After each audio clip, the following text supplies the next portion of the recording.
어제 국내 코로나19 확진자가 103명 새로 발생했습니다. 일일 감염자 수가 다시 세 자릿수로 늘어났는데요. 요양시설 집단 감염이 계속되는 가운데 가족 모임과 직장을 고리로 곳곳에서 감염이 잇따르고 있습니다. 오늘 코로나19 소식은 백순영 가톨릭대 의대 명예교수와 함께 짚어보도록 하겠습니다. 어서 오시죠, 교수님. 네, 안녕하세요. 예. 수도권을 중심으로 지금 집단 발병이 잇따르고 있고 일일 신규 확진자 수 103명입니다. 현재 유지가 되고 있는 거리두기 1단계라면 사실상 확진자 추이가 50명 미만에 좀 유지가 돼야 되는데 그러지 못하고 100명 안팎에서 등락을 하고 있습니다. 가장 큰 원인은 뭐라고 보시는지요? 예, 일단 지난 12일부터 거리두기 1단계로 완화를 했는데 이 완화되는 시기부터 우리가 뭐 50명 이하가 돼서 완화된 것은 아니거든요. 예.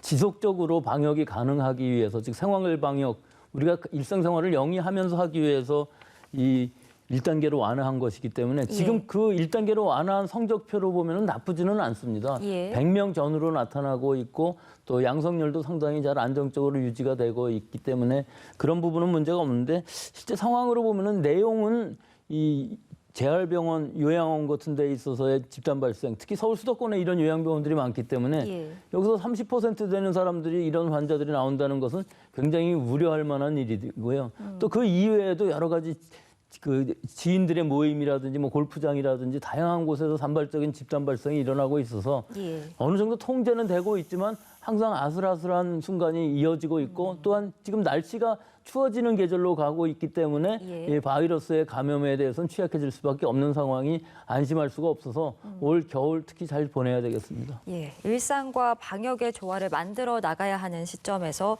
계속되는 집단 감염으로 좀 우려가 되는 상황들인데 주요 감염 사례들부터 하나하나 살펴보겠습니다. 어제도 짚어봤던 사례인데 이 대학 동문 골프 모임과 관련해서 지금 확진자가 37명까지 늘어났습니다. 그런데 대부분의 확진자가 식사 자리에서 나온 것으로 지금 확인이 돼서요. 결국에는 이 골프라는 운동 자체보다는 이렇게 모여서 식사하는 그 모임을 통해서 감염을 키웠다라고 우리가 원인을 봐야 되는 건지 어떻게 좀 보고 계신지도 궁금합니다. 일단 이 골프라는 모임 뭐 4명씩 같이 치지만 이 너무나 많은 사람들이 모여서 골프 치는 건 좀 피해야 될 것 같은데 동문 모임이라고 그러는데 80명의 골프 모임이었어요. 이게 또 우리은행이라든지 그 국민은행에서 발생한 거 관계가 있는지 없는지 지금 방역당국이 역학조사 중인 것으로 보이는데 골프 모임 그 자체보다도 끝나기 전에 샤워실, 뭐 휴게실, 뭐 탈의실 이런 데부터 시작해서 끝나고 나서의 또 식사 모임. 여기서 지금 식사 모임에서 20명이 참가를 했는데 이 중에 16명이 감염이 되었고 이거 굉장히 양성률이 높은 것이죠. 거기다 이제 가족이라든지 지인이 또 N차 감염이 일어나서 전체적으로는 37명까지 나왔는데 결국은 이 야외에서 하는 운동이라고 그래서 그건 안전한 것이 아니라 같이 이동하는데 또 그늘집에서도 직원이 1명 양성되었다고 하거든요. 또 그 이후에 여러 가지 행동들, 특히 실내에서의 모임이 장시간 걸쳐서 일어난다면은 이것은 뭐 골프라는 그 행동 자체보다도 그 전후에 여러 가지 행동들이 문제가 될 수 있기 때문에 골프를 하신다 할지라도 가능하면 샤워도 집에 가서 하시고 저녁 모임은 따로 안 하시는 것이 좋을 것으로 봅니다. 이런 운동 그 자체보다도 아무래도 그 과정, 전후 과정에서 아무래도 접촉이 있을 수 있기 때문에 그 과정이 더 위험하다라는 말씀이신데 요즘 뭐 일상에서는 사실 이전보다는 사람들이 이제 마스크를 잘 쓰지 않습니까? 그럼에도 불구하고 뭐 식당이라든지 식사와 관련해서는 어쩔 수 없이 마스크를 벗다 보니까 이런 과정에서 감염이 많이 일어나는 것을 우려하는 전문가들도 있으시더라고요. 역시나 좀 식당, 이런 식사가 위험하다라고 보시는지요? 그렇죠. 제일 지금 감염 경로로서 많은 것이 식사하는 과정 중인데 모든 우리 식당 같은 데 지금 대각선으로 앉게하고 공통적으로 접촉점이 없게끔 여러 가지를 하고 있지만 계속 일어나고 있거든요.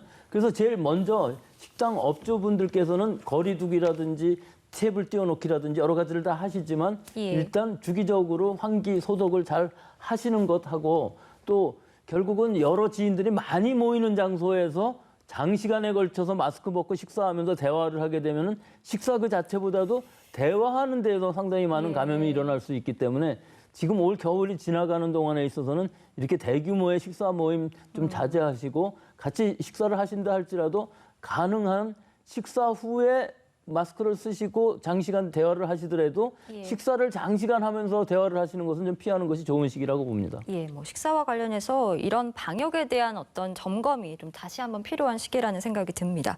그리고 저희 스포츠계 이야기를 해보면 스포츠계에서도 확진자가 나와서 비상이 걸렸는데 프로축구 2부 리그 대전 하나시티즌 선수 한 분께서 확진 판정을 받았습니다. 프로축구에선 처음으로 확진자가 나온 사례인데 뭐 역학조사 결과는 더 지켜봐야겠습니다만 혹여나 또 다른 동료로 번지는 게 아닐까라는 우려가 나오고 있는데요. 어떻게 보시는지요? 그렇죠. 그럴 가능성이 굉장히 높죠. 우리나라에선 별로 없었지만 외국의 프로축구 선수들, 프로야구 선수들, 특히 2군 선수들 많은 사람들이 동료들이 감염된 경우들이 있는데요.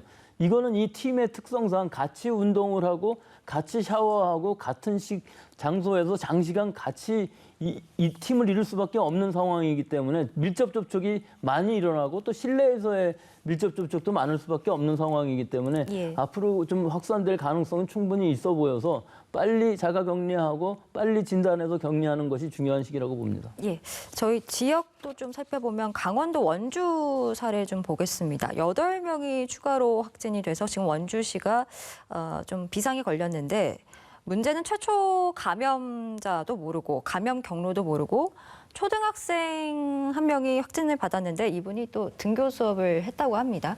원주시의 상황 좀 어떻게 보고 계신지요? 예, 이게 8월 달에도 한번 스포츠 시설에서 대규모로 감염된 적이 예. 있어서 긴장할 수밖에 없는 상황인데요. 이 처음에 확진된 사람 이 운영하는 식당에서 감염된 초등학생이 있었는데 그 학생이 등교 수업을 받고 있었기 때문에 등교 수업을 받았던 학생들도 다 집단으로 이 진단 검사를 받아야 될 것으로 보이고 또 한 가지는 이 초등학생하고 같은 태권도 도장에 다녔던 중학생들이 또 감염이 되었다고 해요. 예. 그래서 이게 결국은 처음에 지역사회에 감염이 된 것이 학교까지 가고 또 학교에 발생이 안 된다 할지라도 태권도장이라든지 학원에서의 또 발생이 일어나면 또 다른 학교로 가게 되고 초등학생에서 중학생으로 가는 N차 감염이 일어나기 때문에 예. 상당히 좀 우려하는 것이 일어난 상황이라고 보겠습니다. 예, 뭐 수도권에서 좀 집단 발병이 이어지면서 저희가 수도권 위주로 좀 이런 사례들을 다뤄봤는데 계속해서 지역에서도 나오는 것이 좀 우려가 됩니다.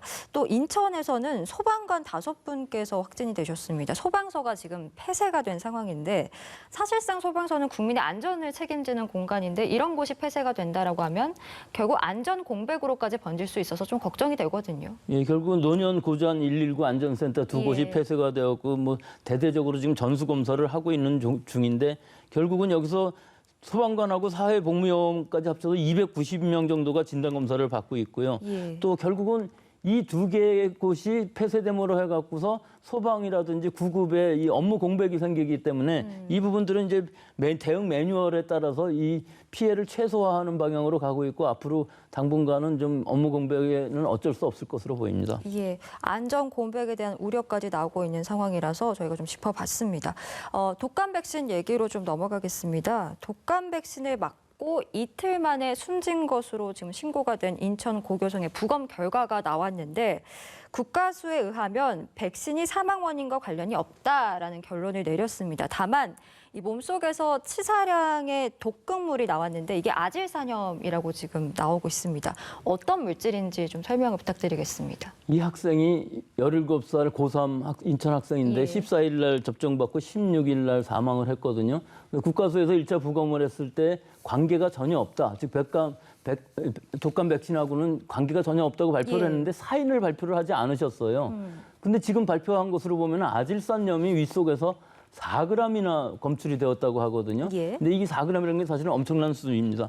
아질산염이라는 거는 우리가 가공육을 만들 때 소세지라든지 햄 같은 것들을 만들 때 색깔을 내고 보존제로 사용할 수 있는 허가되어 있는 식품 첨가물입니다. 예. 보통 우리가 고기를 익히게 되면 검은색이 되지 않습니까? 그렇지만 가공육인 소세지나 햄 같은 거는 빨간색으로 우리가 먹기 좋은 색깔을 하기 위해서 넣는 것이고 이것이 위험성은 좀 있기는 하지만 사실 서구에서는 오랫동안 사용할 물질이기 때문에 ppm 단위로만 들어가도 우리 식중독을 막을 수 있고 여러 가지 장점이 많아서 또 이 물질 자체가 니트로소아민이라는 물질을 만들어서 발암성이 알려져는 있지만 뭐 소량 사용할 땐 전혀 문제가 없는 것이에요. 그런데 치사량이 70kg 정도의 학생이라고 그러면은 예. 1g만 먹어도 생명이 위험할 정도인데 4g이나 먹었다는 것이죠. 예. 그런데다가 우리 주변에서 살 수 있는 장소가 그다지 많지 않습니다. 하지만 인터넷으로 구입한다면 살 수 있는 것이거든요.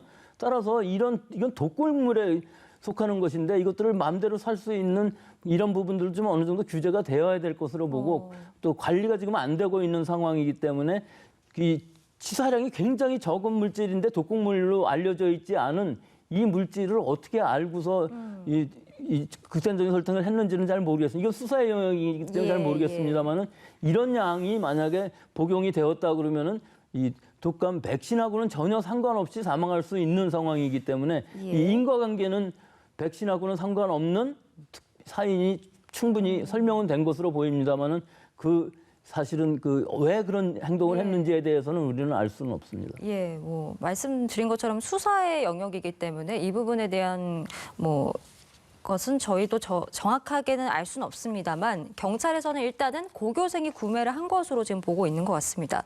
그럼에도 불구하고 유가족 측에서는 지금 이 숨진 A군이 학교 성적도 좋았고 대학 입시도 거의 마친 상황이었기 때문에 굳이 극단적인 선택을 할 이유가 없었다라고 주장을 하고 있고 또 이 A군의 사인에 백신의 영향이 없다라는 것도 사실상 믿을 수 없다라는 입장이거든요. 이건 어떻게 보시는지요? 그러니까 17살짜리 학생이고 알러지성 비염 정도의 기저질환만 갖고 있는 학생이 또 극단적인 선택을 하기 이틀 전에 이 백신을 맞았다는 것조차 사실은 누가 생각해도 좀 설명이 안 되는 부분이거든요. 이해가 안 되는 부분입니다. 하지만 이틀 동안에 아무런 증상이 없이 즉 피곤하다는 정도의 표현만 했는데 이 물질을 먹고서 사망을 하게 된 상황이기 때문에 실제 독감 백신이 관여할 상황은 아니었다고 보기 때문에 이 인과관계는 확실해 보입니다. 예, 뭐 인과성과 관련해서는 계속해서 당국에서는 관련이 없다라는 입장을 내놓고 있는데 그럼에도 불구하고 이제 독감 백신과 관련해서 뭐 일련의 사건들이 있으면서 많은 분들이 불안감을 호소하고 있습니다.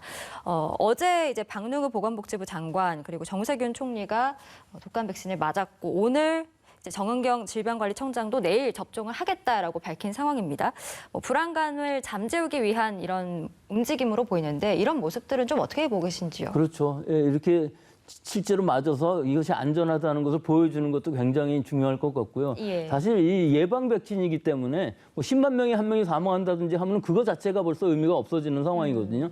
실제로 이 독감 백신이라는 것이 그렇게 치사량이 있을 수가 있는 그런 백신이 아니고 상당히 안전한 백신이기 때문에 기저질환이 있든지 고령이 있으신 분들, 나이가 있으신 분들이 더 맞아야만 되는 계층일 수밖에 없기 때문에 지금 여러 가지 정황 증거로 봐서 또 부검한 결과들로 봐서는 이 독감 백신의 어떤 직접적인 영향에 의해서 사망하는 케이스는 없는 것으로 보이기 때문에 실제 이 제품의 품질에 관한 문제가 계속 지금 나왔었기 때문에 즉 상온에서 노출됐다든지 백색 입자들이 나왔다든지 하는 것들이 있었기 때문에 우리 국민들이 굉장히 민감하게 생각하시는 부분들이 분명히 있었고 뭐 그럼에도 불구하고 우리가 이 백신을 맞음으로 해서 얻을 수 있는 그 면역력이라는 것이 특히 고령자, 기저질환자, 임신부라든지 소아인 경우에 있어서는 훨씬 더 크고 이 부작용이라는 것은 사실 일시적인 부작용들이지 직접적인 부작용이 그렇게 심각하게 나타날 수는 없기 때문에 맞으시는 것을 권고해 드리고 싶습니다. 예, 알겠습니다. 저희가 이제 가장 걱정되는 게 아무래도 이제 헬로윈 대회인 것 같습니다. 이제 불안 요소로 떠오르면서 서울시가 오늘부터 다음 달 3일까지 이 유흥시설, 위험시설과 관련해서 점검에 나서는데 지금 방역수칙을 미준수할 시에 원 스트라이크 아웃제를 적용한다. 좀 강력한 방침을 내놨습니다.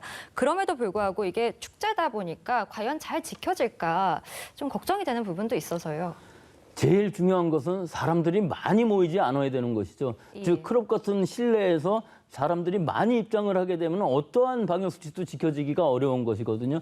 그렇기 때문에 업주들도 그렇고 일반 참여하시는 분들도 가능하면은 이 할로윈 축제 지금 하지 않는 것이 좋겠지만 뭐 할로윈 복장하시고 가서 야외에서라도 하시겠다고 그러면은 최소한의 거리 두기와 마스크 쓰기 등 여러 가지 방역수칙 또 한 가지는 어떤 호흡기 증상이든지 발열 증상이든지 있으면 일단 거기에 가시지 않는 것이 근본적으로 중요해 보이고요.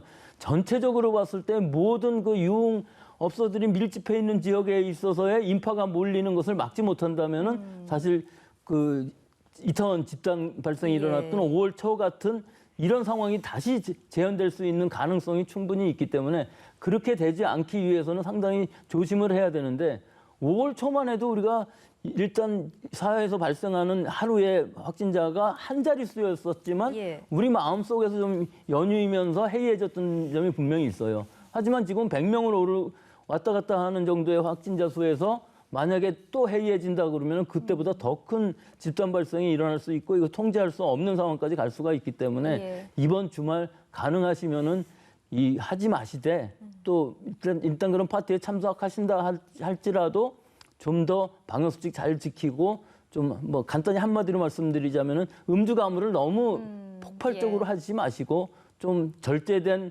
음주 가무를 하시는 것이 좋다고 생각을 합니다. 예, 이번 주말 당국에서 가장 긴장을 하고 있습니다. 웬만하면 좀 외출하지 마시고 방역 수칙을 잘 지켜주셨으면 좋겠다라는 말씀 거듭 드리고요. 그리고 이번 주말에 정부가 사회적 거리두기 단계 근본 개편 방안을 발표를 합니다. 뭔가 당국에서는 획일적이고 뭔가 폐쇄적인 것보다는 자발적인 참여를 유도하는 측면을 좀 더 권장하고 있는 것으로 보이는데 방역과 일상이 공존할 수 있는 방법 어떤 것들이 있을지 좀 추천해 주실 수 있는 게 있을까요? 지금도 사실은 뭐 1단계라고 할 수 없는데 2단계 수준인데도 1단계로 하면서 이 생활 속의 방역, 즉 두 가지를 다 하자는 것인데 예. 결국은 핀셋 방역을 해야 되겠죠. 좀 더 섬세하게 필요한 부분에는 강력하게 하고 또 감시 체제를 확실하게 하고 우리 또 개인 일반 국민들이 적어도 내년 연말까지는 이 같이 살아야 되는 이 바이러스와 잘 지낼 수 있도록 방역이 확실하게 돼야만 우리가 백신이 나왔을 때 일반적으로 백신 접종을 맞고 이것이 통제가 가능할 것으로 보이는데 예. 제일 중요한 방역의 최대한 목표는 우리 지금 취약시설들 또 고위험 시설들에 대한 방역을 얼마나 철저히 잘 할 수 있을 것이냐 하는 것이죠. 예. 지역사회에서의 환자 수는 어느 정도 늘어난다 할지라도 통제가 가능하지만 이것이 최종적으로 이런 취약시설들, 요양병원이라든지 재활병원 또는 정신과 폐쇄병동 같은 데 들어가게 되면 환자들은 굉장히 많은 숫자, 수십 명, 뭐 100명 이상도 나올 수가 있고 예. 또 사망하시는 분들도 많아질 수가 있기 때문에 어떻게 하면 거기에 가지 않게끔 중간에서 고리를 끊어질 수 있는가 하는 부분의 문제들하고 또 탄력적으로 운영해야 될 부분들이 분명히 있는 것이 아무리 고위험 시설이라 할지라도 완벽하게 방역 수칙을 잘 지키고 개인들이 개인 위생을 잘 지킨다면 충분히 영위할 수 있는 것이고 그렇게 해야만 되는 것이거든요. 그러니까 그런 부분이 지금 1단계부터 3단계로 되어 있지만 이 거리두기 단계도 5단계 정도로 하면서 좀 더 세밀하고 또 철저하게 지키면서도 우리가 지속적으로 이 거역하지 않고 갈 수 있는, 즉 우리 온 국민이 순응할 수 있는 이런 방역 수칙 또 이런 지침 또 우리 국민들의 행동 이런 것들이 지금 필요한 시기라고 보고 특히 겨울로 들어가는 초입에 있어서 지금 예. 빨리 이런 것들이 정착이 되어야만 올 겨울을 잘 지내면서 내년에 안전한 백신을 맞을 수 있을 것으로 봅니다. 예, 말씀해 주신 것처럼 이번 개편안은 좀 더 세밀한 내용들이 좀 들어가 있었으면 좋겠다라는 개인적인 바람도 담아 보겠습니다. 저희 해외 소식도 좀 짚어보겠습니다. 워낙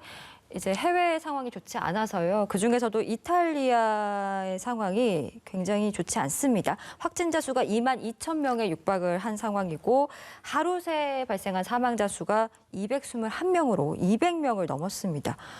이탈리아의 상황은 어떻게 봐야 되겠습니까?